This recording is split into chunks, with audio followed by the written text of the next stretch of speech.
नमस्कार दोस्तों, मैं देवेंद्र कुमार आपके अपने यूट्यूब चैनल एजुकेशन लिंक पर आपका स्वागत है।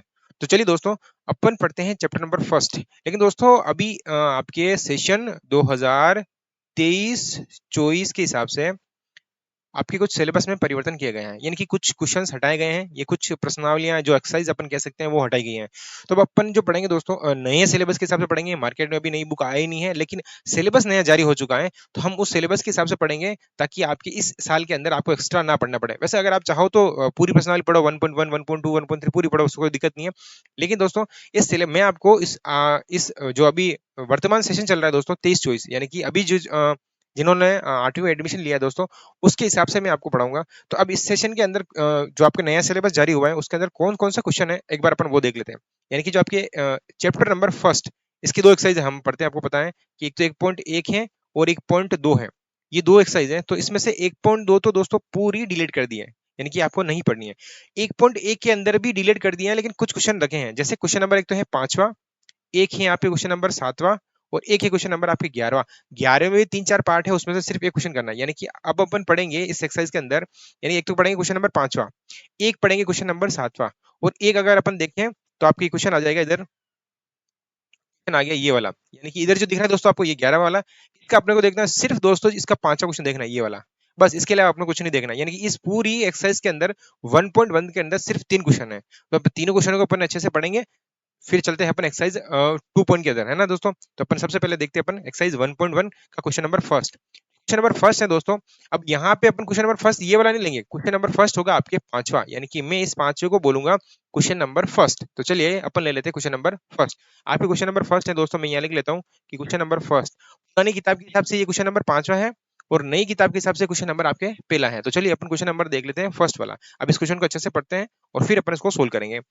क्या लिखा हुआ है? निम्नलिखित प्रत्येक में गुणन के अंतर्गत, यानी कि जो यहाँ पे गुणन दे रखा है दोस्तों, उसके अंतर्गत उपयोग किए गए गुणधर्म, यानी कि हम इसके अंदर जो जो भी गुणधर्म यूज कर रहे हैं उन गुणधर्म का नाम बताना है अपने को। वैसे दोस्तों मैंने 2 क्लास से इसकी पहले से अच्छे से बना के डाल रखी है, यानी कि इस एक्सरसाइज यानी कि 8th क्लास के अंदर फर्स्ट चैप्टर को पढ़ने के लिए थोड़ा सा बेसिक सा नॉलेज होना बहुत जरूरी है। तो उसके लिए मैंने आपको सबसे पहले 8वीं की, आपको क्या करना है दोस्तों, चैनल को खोलना है और उसमें जाना है, वीडियो के पास में एक प्लेलिस्ट होगी, प्लेलिस्ट में खोलनी है और वहां जाना है और वहां क्लिक करना है। तो प्लेलिस्ट के अंदर मैंने सारी क्लास डाल रखी है, यानी कि इससे पहले मैंने 8वीं क्लास की 2 वीडियो बना के अच्छे से डाल रखी है। तो आप वहां जाके देखिए अच्छे से, ताकि आपको थोड़ा सा बेसिक सा हो जाए। यानी कि जो फर्स्ट वाली वीडियो है वो मैंने बेसिक की बना रखी है, सेकंड वाली जो वीडियो है दोस्तों वो बना रखी है इसके पहले और इसका पहले क्वेश्चन की। यानी कि जो पहला क्वेश्चन है दोस्तों ये वाला क्वेश्चन और ये वाला क्वेश्चन, ये क्वेश्चन भले ही आपके सिलेबस में नहीं हो दोस्तों, लेकिन आपको ये क्वेश्चन और ये क्वेश्चन पढ़ना चाहिए, क्योंकि इसके अंदर लघुत्तम कैसे लेते हैं, इसके अंदर गुणा कैसे करते हैं, इसको काटते कैसे हैं, तो इन दोनों क्वेश्चनों को मैंने अच्छे से समझा रखा है, और आपको ये दोनों क्वेश्चन देखने चाहिए, क्योंकि इससे आपका थोड़ा सा 8वीं क्लास का कॉन्सेप्ट क्लियर होगा। चलिए अब अपन चल लेते हैं क्वेश्चन नंबर 5वें की ओर। तो इसके अंदर जो गुणधर्म है वो भी मैंने इसकी सबसे पहली वाली क्लास के अंदर समझाया है। तो आपको क्या करना है, सीधा चैनल खोलना है, प्ले लिस्ट में जाना है, और ऊपर ही ऊपर आपका नाम लिखा होगी, मतलब आपकी जो क्लास का नाम लिखा हुआ है कि 8th क्लास के अंदर जितनी सारी क्लासेस चल रही हैं वो सारी लिखी हुई है। तो चलिए अपन ले लेते हैं क्वेश्चन नंबर फर्स्ट, और पुरानी बुक के हिसाब से कौन सा दोस्तों, 5वां क्वेश्चन है। चलिए इसको अपन सोल्व कर लेते हैं।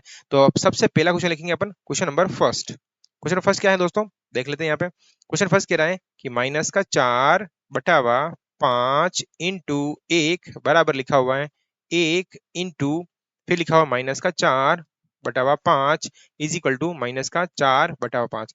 आपसे पूछा गया है दोस्तों, ये हमसे पूछा गया है कि इसमें कौन सा गुणधर्म का यूज हो रहा है। तो मैं आपको एक बार पहले से इसको अच्छे से समझाता हूँ, फिर अपन इसको सोल्व करेंगे। चलिए तो मैं आपको एक बार इसके बारे में अच्छे से क्लियर करता हूँ। देखो यहाँ मैं एक बार रफ कारी कर रहा हूँ, यहाँ इधर है ना, रफ कारी कर रहा हूँ। देखो आपसे कहा जाए कि जैसे मैं कोई संख्या है मान लेता हूँ, ए मान लेते हैं, ठीक है। इसको मैं किससे गुणा करूं, इसको मैं किससे गुणा करूं ताकि ये की ये संख्या वापस आ जाए।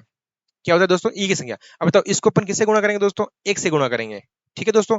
तो ये वापस कितना आ जाएगा, ए आ जाएगा। या फिर यूं कहें आपको कि अगर मैं एक को किसी संख्या से गुणा करूं तो कितना आंसर आता है अपने पास में, ए आता है। तो अब चाहे मैं ए को ए से इंटू करूं या फिर ए को ए से इंटू करूं, एक ही बात है, कितना आएगा अपने पास में, एक। यानी कि ऐसी संख्या जिसको हम किसी भी संख्या से इंटू करें और आंसर वो के वो आ जाए, यानी कि यूं कह सकते हैं उस संख्या को अपन क्या बोलते हैं, तत्समक। क्या बोलते हैं दोस्तों, तत्समक। क्या बोलते हैं इसको, तत्समक। ये इसको बोलते हैं तत्समक। क्या बोलते हैं दोस्तों, तत्समक। तत्समक का मतलब तत् यानी उसके जैसा, मतलब तथ्य यानी उसके जैसा समान, एकदम वैसा का वैसा, यानी कि हम इस संख्या को किससे इंटू कर रहे हैं दोस्तों, एक से इंटू कर रहे हैं, और वो की वो संख्या क्या आ रही है आपको वापस आ रही है। देखो मैं इस संख्या को एक से इंटू करूं या फिर एक को उस संख्या से इंटू करूं, तो मेरे पास में कितना आ रहा है, वो क्यों संख्या आ रही है। अब इस एक को अपन क्या बोलेंगे दोस्तों, तत्समक बोलेंगे, लेकिन तत्समक दोस्तों दो प्रकार का होता है। कैसे, जैसे देखो अगर मैं ए के अंदर क्या जोड़ूं ताकि मेरे पास आ जाए जी, वापस एक आ जाए, तो जोड़ने के लिए यूज अपन करते हैं दोस्तों जीरो का, और इंटू करने के लिए अपन यूज करते हैं एक का। अगर अपन जोड़ रहे हैं तो इसको बोलते हैं, क्या बोलते हैं दोस्तों, युगात्मक तत्समक बोलते हैं, यानी कि जोड़ने के लिए बोलते हैं। और गुणा कर रहे हैं इसीलिए इसको अपन बोलते हैं गुणात्मक तत्समक। यानी कि यहाँ जो दोस्तों गुण, जो जिस नियम का यूज किया गया है वो है गुणात्मक तत्समक। तत्समक दो तरह के होते हैं, एक तो जोड़ने के लिए काम में आता है और एक गुणा करने के लिए काम में आता है। तो गुणा हम दुनिया में कोई सी भी संख्या हो अगर एक से गुणा करेंगे तो वो की वो संख्या वापस आ जाएगी, और जोड़ रहे हैं तो जोड़ने के लिए जीरो हम किसी भी संख्या में जोड़े तो वो की वो संख्या वापस आ जाएगी। लेकिन यहाँ जो अपने को दे रखा है दोस्तों, वो दे रखा है गुणे के अंदर। तो गुणे के अंदर हम क्या करते हैं दोस्तों, इसको बोलेंगे गुणात्मक, यानी कि गुणात्मक तत्समक। हम किसी भी संख्या से गुणा करें और वो की वो संख्या वापस आ जाए तो उसे अपन बोलेंगे गुणात्मक तत्समक। बस तो अपने को यहाँ क्या लिखना है, बस अपना क्वेश्चन खत्म, सिर्फ आपको समझाना था, फिर आपकी क्वेश्चन हो गया खत्म। अब तो यहाँ लिखना क्या है दोस्तों, बस आप लोगों को इतना सा लिखना है। वैसे ना दोस्तों इसमें एक एक नियम और फॉलो हो रहा है, हालांकि इसको अपन लिखेंगे नहीं क्योंकि ये क्रम का भी चेंज है। देखो ये पहले लिखा हुआ, ये बाद में लिखा हुआ है, ये पहले लिखा हुआ, ये बाद में लिखा हुआ है। अगर ये संख्या नहीं लिखी होती दोस्तों और ये दोनों ही लिखी होती तो हम इसमें क्रम विनिमयता नियम भी लगा सकते थे। लेकिन अभी अपने पास सबसे सुटेबल जो नियम है दोस्तों, क्योंकि ये संख्या इसको इंटू कर रहे हैं और ये संख्या इसको इंटू कर रहे हैं, संख्या वो क्यों आ रही है, इसीलिए इसमें अपन लगाएंगे गुणात्मक तत्समक। तो अपन इसको कर लेते हैं सोल्व। चलिए तो एक बार मैं मार्कर चेंज कर लेता हूं ताकि आपको दिखे अच्छा। यहाँ कर लेते हैं सोल्व। देखिए क्या लिखेंगे अपन यहाँ पे, यहाँ क्या लिखेंगे, गुणात्मक तत्समक गुणधर्म का यूज किया गया है। कौन सा, गुणात्मक तत्समक का यूज किया गया है, तत्समक गुणधर्म का, गुण धर्म का उपयोग किया गया है, उपयोग किया गया है। बस इतना सा लिखना है दोस्तों आपको, है ना दोस्तों। चलिए अब अपन ले लेते हैं क्वेश्चन नंबर नेक्स्ट, यानी कि क्वेश्चन ले लेते हैं दूसरा वाला। तो मैं दूसरा वाला क्वेश्चन यहीं लिख लूं ताकि थोड़ा सा सही रहेगा, यहीं लिख लेते हैं अपन क्वेश्चन नंबर दूसरा। क्वेश्चन नंबर दूसरा है दोस्तों, क्या लिखा हुआ है, ये लिखा हुआ है कि माइनस के 13/17 इंटू माइनस के 2/7 इंटू करेंगे, सॉरी इक्वल टू करेंगे, बराबर करेंगे माइनस के 2/7 इंटू, यहाँ लिखा हुआ है माइनस के 13/17 कोष्टक बंद। अब देखिए दोस्तों इस वाले क्वेश्चन के अंदर और इस वाले क्वेश्चन के अंदर कुछ चीजें सिमिलर लिखी हुई है। देखो इसमें भी इसका क्रम चेंज किया है, पहले इसको लिखा है और बाद में इसको लिखा है, यहाँ पे पहले इसको लिख दिया और बाद में इसको लिया। लेकिन फर्क ये है दोस्तों कि जो हमने संख्या पहले लिखी है वही इसके आंसर आ रहे हैं, इसीलिए इसके अंदर हमने जो नियम लगाया वो गुणात्मक तत्समक लगाया। लेकिन यहाँ देखो अगर इस संख्या को मैं इस संख्या से इंटू करूं और इस संख्या को मैं इस संख्या से इंटू करूं, आंसर तो आपके एक ही आएगा। लेकिन क्या दोस्तों इसका आंसर ये आएगा क्या वापस, ये आएगा क्या, ये नहीं आएगा दोस्तों। यानी कि हम इन दोनों का क्रम चेंज करें और आंसर वो के वो रहे, इसका मतलब तो होता है क्रम विनिमयता। यानी कि इसको अपन और इसको अपन इंटू करें, इसको हम और देखो इस वाली संख्या को और इस वाली संख्या को हम इंटू करें ना, जो आंसर आएगा, और इस वाली संख्या को इस वाली संख्या को इंटू करेंगे जो आंसर आएगा वो दोनों बराबर आएंगे। लेकिन इन दोनों में से तो कोई आंसर नहीं आएगा ना, इसीलिए इसमें कौन सा नियम लग रहा है, क्रम विनिमयता का। और इस क्वेश्चन में क्या कौन सा नियम लग रहा है, इस क्वेश्चन में नियम लग रहा है गुणात्मक तत्समक का, क्योंकि ये जो संख्या फर्स्ट वाली लिखी हुई है वो की वो संख्या वापस आ रही है। लेकिन इसमें अपन इसको सोल्व करेंगे तो फर्स्ट वाली संख्या नहीं आएगी, इसीलिए इसमें कौन सा गुणधर्म लग रहा है दोस्तों, इसमें गुणधर्म लग रहा है क्रम विनिमयता का, क्योंकि हमने इसमें क्रम चेंज किया है। मतलब कैसे, हमने ए को इंटू किया है बी से, और फिर अगर मैं वही अगर बराबर आए किसके, बी को इंटू करूं मैं ए को, मतलब पहले ए को लिखूं फिर बाद में बी को लिखूं, या फिर पहले मैं ए को लिखूं बी को लिखूं या फिर मैं ए को, इस नियम को अपन बोलते हैं क्रम विनिमयता नियम से। तो यहाँ अपन लिखेंगे सोल्व, और यहाँ किसका उपयोग किया गया है, क्रम विनिमयता नियम से, नियम से या गुणधर्म का यूज किया गया है, क्वेश्चन में लिख दो गुणधर्म का उपयोग किया गया है, गुणधर्म का उपयोग किया गया है,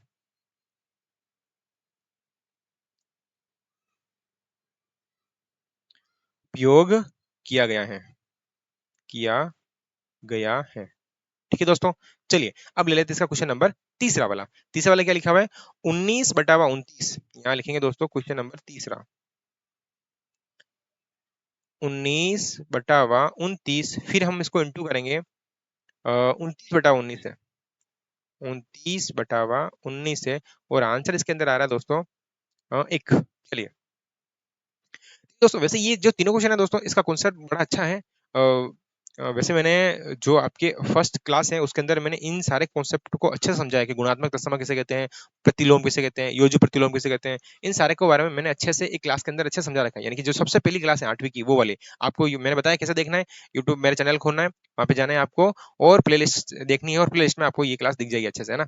तो अब देखो, अब इसके अंदर कौन सा गुणधर्म लग रहा है वो देखते हैं। वैसे अगर आपने वो क्लास देखी है तो मुझे ये गुणधर्म बताने की जरूरत नहीं, आप वहां से सीधा पढ़ के आओगे, यहाँ बता दोगे इसमें ये गुणधर्म लग रहा है। लेकिन फिर भी अगर आप कोई बच्चा वहां देख के नहीं आया है, सीधा यहाँ देख रहा है, तो मैं उसके लिए भी अच्छे समझा देता हूँ। देखो अब क्या होता है, जैसे हमने ये वाला क्वेश्चन देखा, फर्स्ट वाला क्वेश्चन, इसके अंदर क्या था, हम किसी भी संख्या को, संख्या लिखी हुई है, एक से इंटू करें तो वो की वो संख्या आती है। अब इसका उल्टा बोलना, उल्टा क्या बोलना है, हम पहली वाली संख्या को कौन सी संख्या से इंटू करें ताकि अपने पास में आंसर आ जाए एक।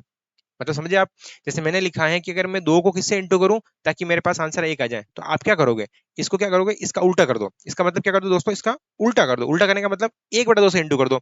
तो अब देखो क्या होगा, 2 से 2 कट जाएगा और सामने कितना आएगा, एक। इस तरह से, जैसे मुझे किसी ने कहा है कि 3/4 को मैं किससे इंटू करूं ताकि मेरे पास एक आंसर आ जाए, तो मैं क्या करूंगा, ये जो 4 बटा है ना, इसको उल्टा लिख दूंगा, यानी कि मैं लिखूंगा 4/3। अब क्या होगा देखना, ये इस 3 से तो ये 3 कट जाएगा और ये इस 4 से ये 4 कट जाएगा। अब देखो आंसर कितना है आपके पास में, एक आ गया। यानी कि क्या करना है, जो भी संख्या लिखी हुई है अगर साथ में इनटू करके उसकी उल्टी संख्या लिखी हुई है, इसका मतलब उसका आंसर कितना आएगा, एक। और ऐसे नियम को अपन कहते हैं गुणात्मक, क्या बोलते हैं इसको दोस्तों, गुणात्मक प्रतिलोम। अब प्रतिलोम का मतलब क्या होता है, सबसे पहले समझते हैं। प्रतिलोम का मतलब होता है उल्टा। प्रतिलोम का मतलब क्या होता है दोस्तों, उल्टा होता है। क्या होता है, उल्टा। प्रतिलोम का मतलब उल्टा। और गुणात्मक का मतलब हम ऐसी संख्या जो उल्टी करें और गुणा करें, यानी कि गुणात्मक प्रतिलोम का मतलब होता है जो संख्या यहां लिखी हुई है हम उसको गुणा कर रहे हैं, लेकिन किससे, उसका उल्टा करके गुणा कर रहे हैं, और आंसर अपने पास में यदि एक आ जाए तो ऐसे नियम को अपन बोलते हैं गुणात्मक। गुणा कर रहे हैं इसलिए, प्रतिलोम का मतलब उल्टा है इसलिए, तो इसका नियम का मतलब क्या हो गया, गुणात्मक प्रतिलोम। इसे अपन क्या बोलते हैं, गुणात्मक प्रतिलोम। आया समझ में, ओके। बस आपको ये ध्यान रखना है कि हमने किया क्या यहाँ पे, है ना। आप इन सारे नियम को मिक्स ना करें। तो हम यहाँ क्या लिखेंगे दोस्तों, हम यहाँ लिखेंगे गुणात्मक, यहाँ लिखेंगे गुणात्मक प्रतिलोम। गुणात्मक प्रतिलोम का गुणधर्म का उपयोग किया गया है, का गुणधर्म का उपयोग किया गया। गुणात्मक प्रतिलोम के गुणधर्म का, या के लिख दो भले आप चाहो तो ऐसे लिखो,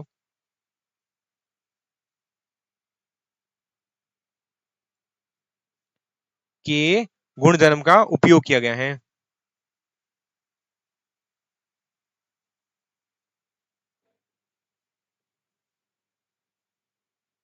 ऐसे ठीक है दोस्तों।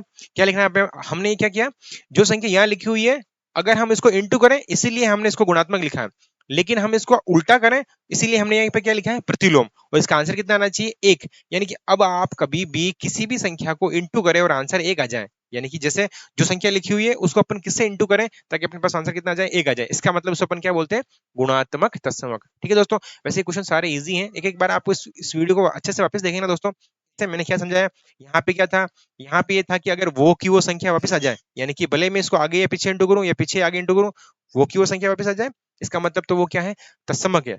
और तत्समक को अपन क्या बोलेंगे, गुणात्मक तत्समक। क्यों, क्योंकि अपन इससे इंटू कर रहे हैं, और अगर जोड़ रहे होते तो क्या बोलते हैं, युगात्मक तत्समक। दूसरा देखें, अब क्या करेंगे, हम इनका क्रम चेंज कर रहे हैं लेकिन आंसर तो वो कब आएगा, कैसे, इसको इससे इंटू करो या इसको इससे इंटू करो, अगर इन दोनों में से कोई सा भी आंसर आता तो ये पहले वाला हो जाता, लेकिन इन दोनों में से यहाँ पीछे आंसर कुछ भी नहीं आ रहा, इसीलिए इसको अपन बोलेंगे क्रम विनिमेयता। क्रम विनिमेयता दोस्तों इसमें भी लग रही है, लेकिन आपको ध्यान रखना है क्योंकि आंसर ये का ये वापस आ रहा है, इसीलिए गुणात्मक तत्समक है।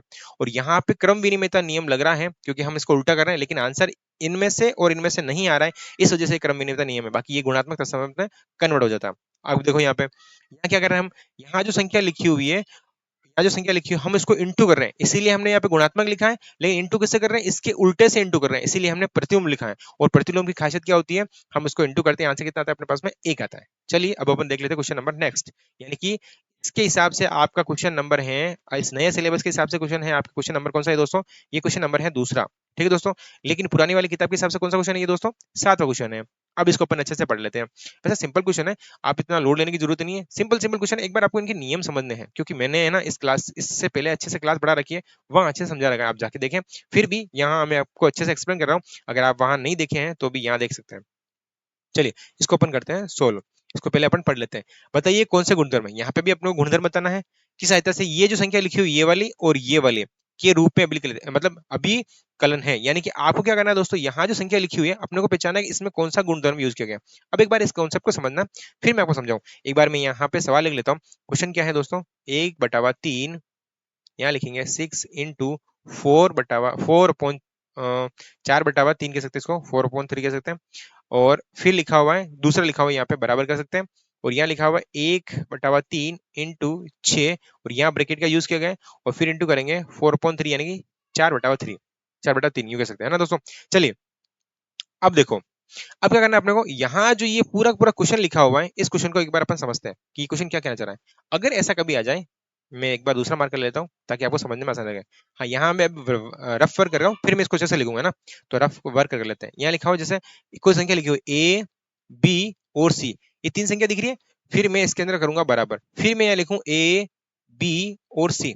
अब देखना दोस्तों, क्या मैं इन तीनों को एक साथ इंटू कर सकता हूँ? नहीं, पहले आप किसी दो को इंटू करोगे, फिर जो आंसर आएगा उसको तीसरे से करोगे। भाई अगर मुझे यूं कहा जाए जैसे दो को, तीन को और चार को इंटू करना है, तो क्या मैं इन तीनों को एक साथ इंटू कर सकता हूँ? क्या नहीं कर सकता हूँ। तो क्या करूंगा, पहले या तो मैं दो को तीन से इंटू करूंगा, फिर जो आंसर आएगा उसको मैं चार से इंटू करूंगा, या फिर मैं तीन को चार से इंटू करूंगा और जो आंसर आएगा उसको मैं दो से इंटू करूंगा। ऐसे करेंगे ना।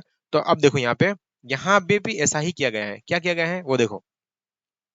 अगर मैं इनका क्रम चेंज किए बिना, देखो ये जिस जिस सीक्वेंस में लिखे हुए हैं उसी सीक्वेंस में है, और ये भी जिस सीक्वेंस में लिखे हैं उसी सीक्वेंस, यूनिक मैंने बी पहले लिखा है या फिर ए पहले लिखा है, ऐसा नहीं। क्रम तो मैंने वो कवर रखा है, लेकिन गुणा करने का तरीका देखो, पहले मैं ए और बी को इंटू करूंगा और फिर मैं सी से इंटू करूंगा। ठीक है, यहाँ अगर मैं पहले बी और सी को इंटू कर लूं और फिर इसको ए से इंटू कर लूं, यानी कि हमने इंटू करने का तरीका बदला है, इनका क्रम चेंज नहीं किया है। ऐसे नियम को अपन बोलते हैं साहचर्यता नियम। क्या बोलते हैं दोस्तों? साहचर्यता नियम। यानी कि वापस समझिए, इस नियम को वापस समझेंगे। समझेंगे सिर्फ मैं रेफर कर रहा हूँ, अभी तक मैंने सोल्व नहीं किया या मैं लिख नहीं रहा हूँ, मैं सिर्फ समझा रहा हूँ, है ना। क्या लिखा हुआ है, 2 इंटू 3 इंटू 4 लिखा हुआ है, और अगर यहाँ लिखा हुआ है 2 इंटू 3 इंटू 4 लिखा हुआ है। ठीक है दोस्तों, मुझे कहा है कि इनका इंटू करना है और बराबर आना चाहिए। मैंने पहले इसको इससे इंटू किया, यहाँ आया 6 और फिर 4 आ गया। लेकिन इधर देखो, इधर मैं ऐसा करूं क्या, यहाँ तो मैंने लिखा है 2 और मैं इस 3 को 4 से इंटू करूं, कितना आंसर आता है अपने पास में 12। अब देखो ये दोनों संख्या अभी बराबर दिख रही क्या? नहीं, मैंने क्या किया है, इन दोनों को पहले इंटू किया है और इधर मैंने इन दोनों को पहले इंटू किया है। यानी कि अब मैं इसको इससे इंटू करूंगा तो इधर आएगा 24 और इधर आएगा 24। आंसर तो बराबर आ रहा है, लेकिन मैंने जो तरीका है वो चेंज किया है। इसका मतलब इस नियम को क्या बोलते हैं दोस्तों? साहचर्यता नियम। तो बस अब आपको यहाँ ऐसे लिखना है, साहचर्यता नियम या साहचर्यता गुणधर्म का उपयोग किया गया है।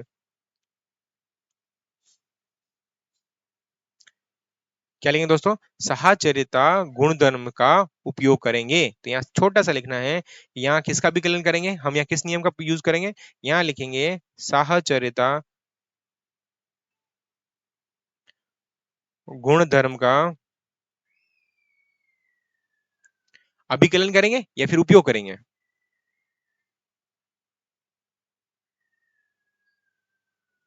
या फिर व्यवस्था किया गया है ऐसे। ठीक है दोस्तों, चलिए अब लेते हैं क्वेश्चन नंबर नेक्स्ट। क्वेश्चन है दोस्तों आपके इस किताब के हिसाब से तो क्वेश्चन है आपके तीसरा, लेकिन पुरानी सिलेबस के हिसाब से कौन सा क्वेश्चन है दोस्तों? ये है क्वेश्चन नंबर 11वां, और 11वें का कि सिर्फ अपने को एक ही क्वेश्चन करना है, ये वाला क्वेश्चन करना है, ओनली फॉर ये क्वेश्चन करना है। तो इस क्वेश्चन को पहले पढ़ते हैं। ऊपर 11 क्या लिखा हुआ है, रिक्त स्थानों को पूर्ति कीजिए। अपने को इसमें क्या करना है, जो ब्लैंक्स दे रखा है, खालिस्तान दे रखा है, वहां पे कोई संख्या लिखनी है। पहले इसको अपन समझते हैं फिर देखते हैं। दो परिमेय संख्याओं का गुणनफल हमेशा क्या होता है? पहले आपको यूं बताओ कि परिमेय संख्या किसे कहते हैं। ऐसी संख्या जिसे अपन p बटा q के रूप में लिख सकें, यानी कि p बटा q के रूप मतलब कैसे, जैसे मैं दो को संख्या ले रहा हूं, जैसे मैंने लिखा है 3/4, ये p है ये q है। या फिर यूं कह सकते हैं ऐसी संख्या जिसे अंश बटा हर, अंश तो है दोस्तों ये वाला और हर है दोस्तों ये वाला, मतलब अंश बटा हर के रूप में लिख सके। एक परिमेय संख्या है। एक परिमेय संख्या में और कोई ले लेता हूँ, यानी कि 1/2 ले लेता हूँ, या फिर आप आपकी जो इच्छा वो ले लो। अब देखो, इसको और इसको मैं इंटू करूंगा, यानी कि मैं एक परिमेय संख्या ये है दोस्तों और दूसरी परिमेय संख्या ये है। अगर मैं इन दोनों को इंटू करूंगा, 3 को मैं 1 से इंटू करूँ कितना आता है दोस्तों? 3। और 4 को मैं 2 से इंटू कितना आता है अपने पास में? 8। कितना आया? 3/8। अब बताओ ये संख्या कौन सी है दोस्तों, परिमेय संख्या है या अपरिमेय संख्या है? ये भी परिमेय संख्या ही है। यानी कि आप एक चीज समझे, अगर हम परिमेय संख्याओं का इंटू करेंगे तो हमेशा आंसर भी कैसा आएगा दोस्तों? परिमेय संख्या ही आएगा। तो बस आपको यहाँ जो फिल इन द ब्लैंक्स दे रखा है, खालिस्तान दे रखा है, यहाँ पे आपको लिखना है परिमेय संख्या, बस परिमेय संख्या ही आएगा। और यहाँ हो गई आपकी एक्सरसाइज 1.1 कंप्लीट। दोस्तों आपके नए सिलेबस के हिसाब से एक्सरसाइज 1.2 भी आपके सिलेबस में नहीं है। ठीक है दोस्तों, ये पूरी काट दी गई है। अब अपन शुरू करेंगे अगली क्लास के अंदर एक्सरसाइज 2.1। ठीक है दोस्तों, तब तक के लिए जय हिंद, जय भारत।